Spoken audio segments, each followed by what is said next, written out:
So we did 308 men that year. In 2021, we did 312.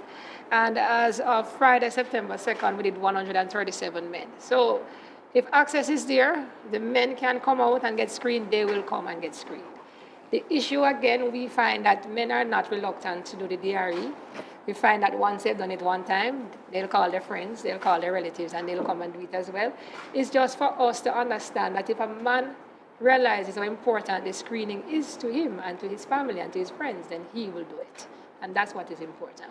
And those numbers are actually a reduction. Okay. Exactly. And I think it's just because of they're the pandemic Definitely, years. So the they're pandemic years. much less than the pre-pandemic. Okay, 2019 we did 1,000. 2018 we did 1,202.